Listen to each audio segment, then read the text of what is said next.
Olá, seja bem-vindo ao DevJob, o lugar onde você tira suas dúvidas de programação em vídeo, onde eu respondo, as suas dúvidas. Hoje a gente vai falar sobre parse e try-parse. Só para exemplificar, eu criei um projetinho console aqui no meu Visual Studio, Ainda estou com 2017, mas eu vou atualizar depois para 2019.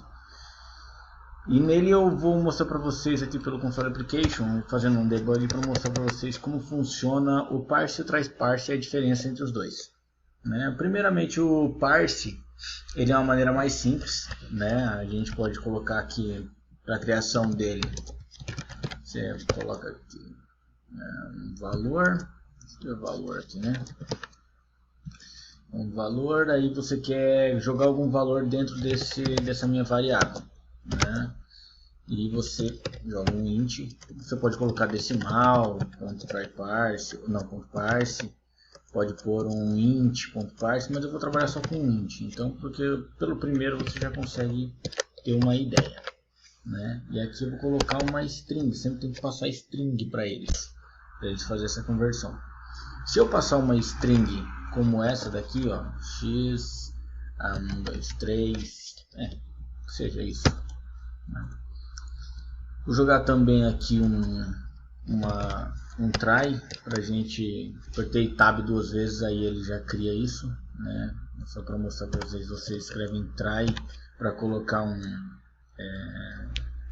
validador, de exception, dá dois tab, aperta tab duas vezes, aí ele já cria toda essa estrutura.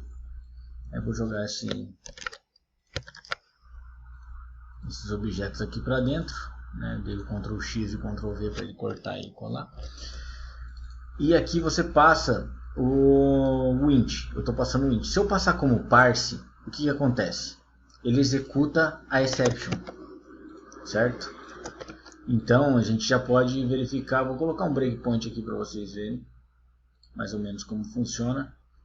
O parse, nós utilizamos muito o parse e o try-parse para poder fazer a conversão entre uma string e um inteiro ou um decimal, algum outro objeto. Se você tem no seu banco de dados, recebe todos os dados como uma string, tem alguns lugares que eles salvam como string os números, ou até os valores em moeda, em reais, vírgula 00, você pode transformar eles em decimal ou transformar ele em int, baseado nessas informações.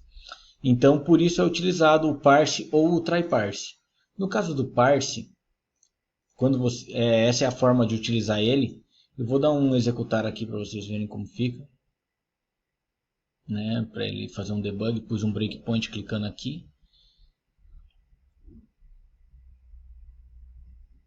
Ele mostra que foi criada essa variável, e ela já vem inicialmente com valor 0. E ele tenta fazer isso daqui, que é o parse desse objeto aqui. Só que a gente está vendo que esse objeto não é um número, porque tem caracteres especiais, tem letras. Então, normalmente, esse objeto não vai ser transformado. Então, ele cai exatamente como a gente imaginava na exception. Se nós fizermos da outra maneira, que é utilizando o try-parse, nós precisamos colocar, por exemplo, aquele valor foi criado, essa variável. Então, utilizaríamos desse jeito.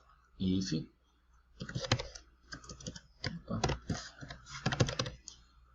int.tryparse, colocamos o valor aqui, pode ser o mesmo valor, x 213, certo? E terminamos o if aqui.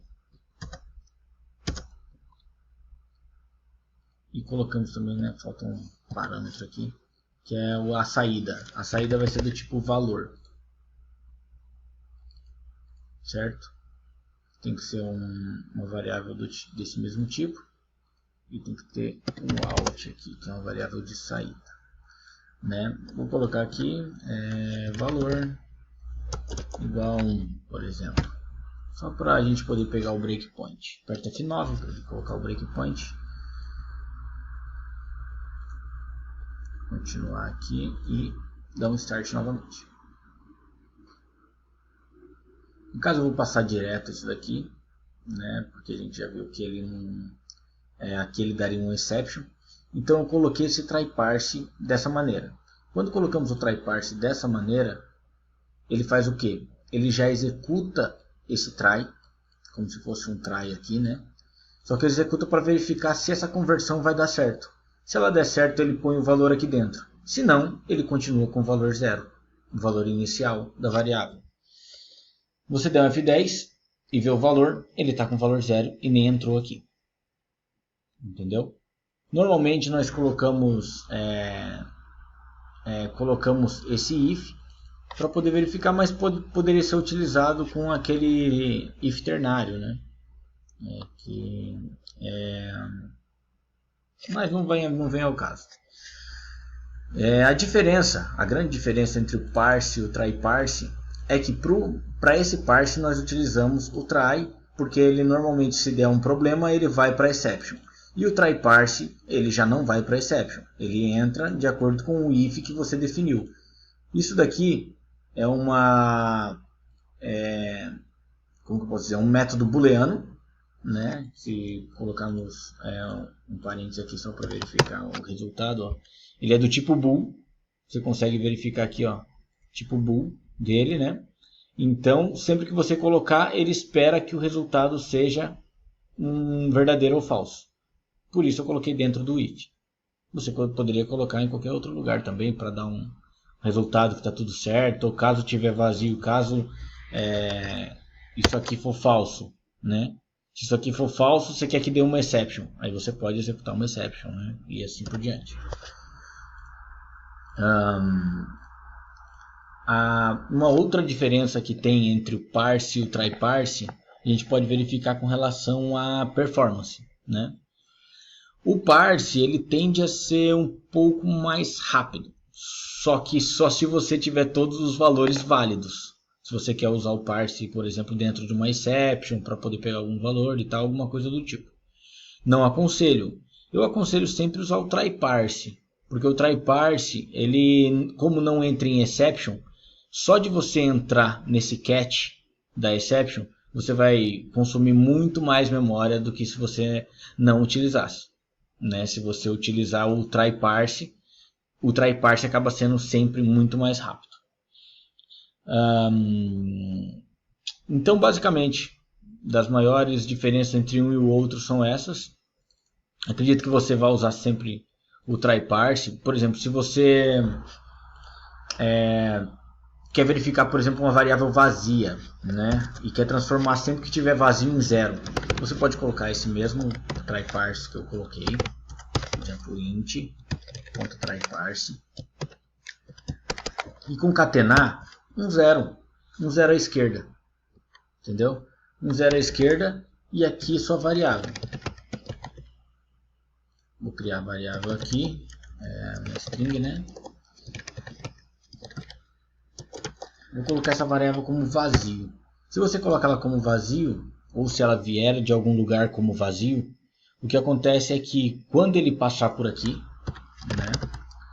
Quando ele passar por aqui nesse try parse,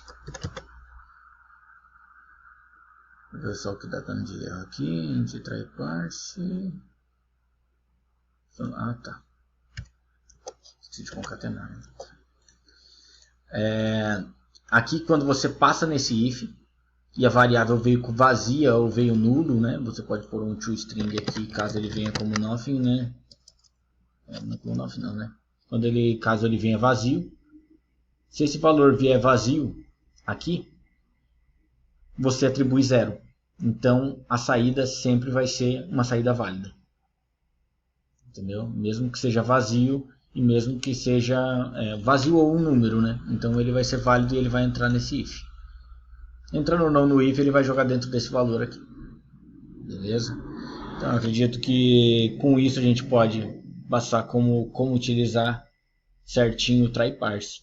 Se isso foi válido para você, eu peço que você dê um joinha aí, dê um like pra gente e se inscreve no canal que a gente vai colocar cada vez mais dicas. E esperamos sempre estar adicionando mais coisas importantes para vocês. Tá ok? Beleza? Um abraço, pessoal.